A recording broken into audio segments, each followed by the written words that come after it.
Hey guys, this is Gaijin Hunter, and congratulations, we made it! It's now the release date for Monster Hunter World Iceborne, the awesome expansion, which is practically a brand new release.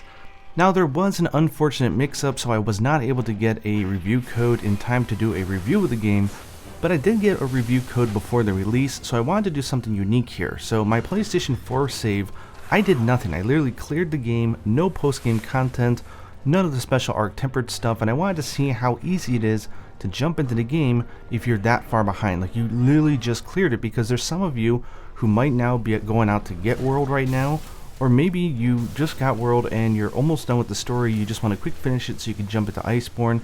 I'm going to show you that it's not an issue, and also my best advice for you on how to start the game so you have the least amount of stress. And that will actually apply to all players regardless of how far you got in Monster Hunter World. Okay, so when you start your game, provided you've already beaten the main story of Monster Hunter World, you'll have this feisty Fiver, who's an NPC right here over to the right by the exit gate, and if you talk to them, it'll initiate the story, which brings you into Iceborne. Now, at this point, you're not going to be doing any hunting or anything, so don't worry about trying to get the best set and all your items. Just go ahead and talk to him to trigger the event.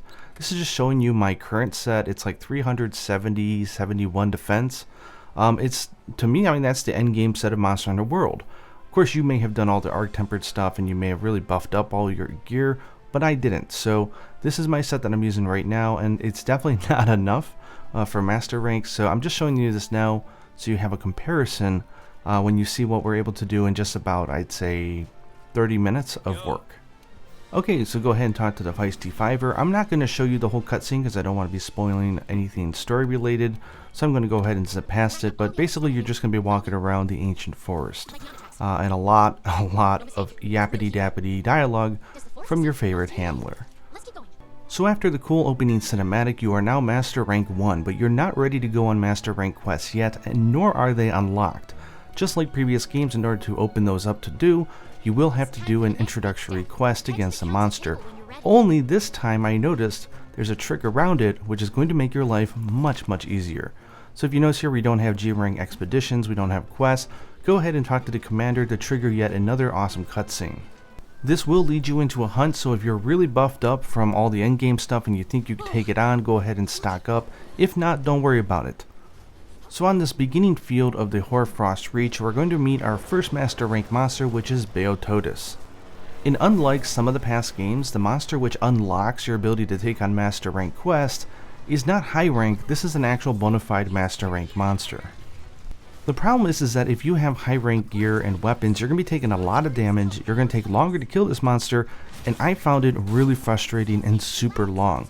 And I imagine it might be the same for some of you other guys, so it got me thinking, do we actually have to take on this monster? Is there nothing we can do?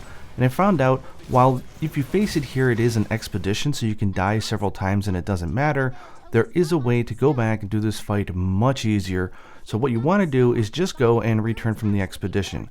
This is a common theme that I've noticed in the opening few hours of Iceborne, is that when you go on an expedition to go further into the Reach, you generally will encounter a monster, whether it is right now Beotodus, or the next one is Banbado. If you can defeat it during the expedition, great, but if not, you can always leave it, and then it pops up as an assigned sort of bona fide quest, which I think is great, because it gives you the ability to leave, really work on your stuff, and then come back. So now that we've left, if you go over here to the handler and you look at the assigned quest, we have the one against Beotodus, but we do have two optional quests from the Elder Melder. I don't think you need to talk to her to initiate this, but they'll be in the list regardless, so go ahead and talk to her if they're not. What we're going to do is we're going to go on the Geratodus one in the Wildspire Waste, and we're not actually going to fight the monster. What this does, it gives us access to a Master Rank map. Now, in Monster Hunter World, all the different maps that we had as we gone through it are all the same rarity. They all have the same type of rare stuff, so you have these thick bones, you have the same rare ores. There's no progression when it comes to the previous maps. All the progression in Iceborne is in the Hoarfrost Reach, which means as you progress through the story, you'll unlock newer areas in that map, and those will have more rare ores, more rare bones and stuff like that. So at the get-go, you have a lot of different maps now to choose from to collect all these new materials. So if you notice when we're doing it, we're getting all these Spirit Vein crystals, which are new. If you get lucky, you might get some Dragon Core ores or some Nova crystals. And the main sort of ore you're going to get at this stage in the game everywhere else is this Eltalite ore. So go ahead and go down here, and there's a bunch of mining spots. You could technically do this in the forest as well, but I definitely find the Wildspire Waste is easier for collecting ore, and just collect a whole bunch of them. This will give you enough to make your first master rank ore weapon, which is fantastic, and most if not all of the entire alloy set, which will make all your high rank sets look weak. Go ahead and once you've done collecting, go to return from quest, not abandon but return, and that will allow you to keep everything that you obtain and sort of quit out of the quest. Once we do that, go over to the armory, and if you'll notice on all the weapons, first he'll give you a little gift here, which is nice. If you go to forge equipment, there's going to be a new one, which is way more powerful than everything else. For the hammer, this is the Kurogane 1. If you notice, it takes the Eltalite ores, Carbonite and Fire Cell you can get in the regular high rank maps, and then Pure Crystal, which I managed to get on my first run this time, but it shouldn't take too long. Look at all the attack on all the weapons. This weapon is fantastic. On the PlayStation 4 Pro, I've been playing for about 4 to 5 hours. I'm still using this weapon. It's that good. Then once you go over to weapon and armor, look at the master rank stuff. 114 defense on those parts. Top of the line high rank stuff was like in the 70s, right? So it's much more powerful when you have a full set. And honestly, this is a staple for all the past Monster Hunters. You sort of throw away your high rank sets and you get your first Master or G rank set, and that is going to really make things much easier for you. Now if you went crazy and you have a really wildly augmented upgraded set, you might be able to do this phase later, but for the majority of us, I think the alloy set is going to be great. Don't forget to buy some new equipment for your cat as well. And for this one, I wasn't able to buy the legs right away, but I went ahead and was able to buy most of the alloy stuff, and I slotted it in, and already now I have 634 defense. That's crazy. You compare the last time I had like 400, the fight against Beotodus and any of the master rank monsters is going to be much easier once you're above 600 defense. And 1279, because remember, these ore weapons take that elemental-less decoration, which will increase its attack further. This next step is kind of optional. It's not as important as doing that alloy set, but I do find it's going to be very useful. Go ahead to the optional quest against the Great Jagras. It's going to be in the optional menu for master rank, and we're going to go ahead and clear this quest. This will also give you a good opportunity to really feel the power of both the weapon and the armor that you made. Look at the amount of damage I'm taking. It's like sliver damage. It's not a big deal.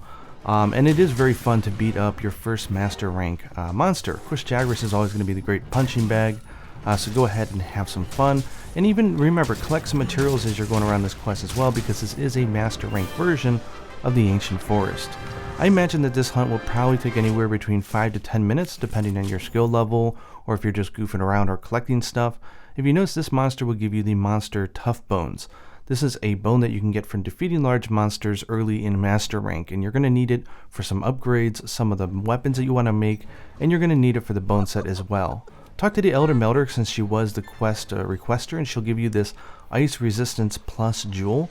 This is very useful because it will raise your ice defense, which will again make Beotodus much easier, and you can use this for a lot of the quests in the Hoarfrost Reach. Now if you're playing a hammer or a horn, you may want to invest in the bone set, because the bone set does have cool stuff like Slugger or Horn Maestro and stuff like that, or you can just stick to your alloy set and have fun with that. Okay, now that you have your full master rank armor and you have your first master rank weapon, which again, that ore weapon is going to last for several hours, it's very good. Go ahead and fight Beotodus. If you notice, I'm not taking much damage from this monster either. I was able to get through the whole hunt without even healing once, which is vastly different of an experience from that stressful one I had when I tried to face it using my high rank stuff on my PlayStation 4 file. So go ahead and do this if you're looking for a much easier way to get into Iceborne. I always find that this is good to do. All the games I always make the Master or G rank ore weapons and the armor first. It just makes it much more of an enjoyable experience for me. This is a really fun monster. I know it's not getting a lot of love or attention, but it does have really good telegraphed moves, just like the Great Jagras, but it's faster and a little bit more agile, so it feels a little bit more like you're doing a good job. I do love watching its horn bust off. Look at this. Boom! So satisfying. Hammer is probably going to be my main weapon as I go through the story quests, and then I'll branch out and play all the rest of the weapons. Once you do, I'd say it's going to take anywhere between, I don't know, 10 to 15 minutes to do this quest, depending on your skill level. In general, what I'm finding is that the master rank quest, for an average skill level, which is me, I consider myself pretty average, It's taking about 15 minutes to clear each quest. So I'd say if you're anywhere between the 15 and 20 minute range, you probably can feel pretty good. If you're any more than that, I would question less about the way that you're playing and more about just if you've upgraded your weapons or not. Iceborne, at least in the early few hours, doesn't seem to have a lot of minute upgrades for your weapons. So again, I think this ore weapon will keep you pretty satisfied, at least through Barioth, because that's what I did on the PlayStation 4, but now I'm starting anew on the Xbox. Anyways, I hope that this video showing you out how to get your master rank set before you even jump into the Hoarfrost Reach is going to help you guys. Hope you enjoy the game, and maybe I'll see you online. Till next time, happy hunting.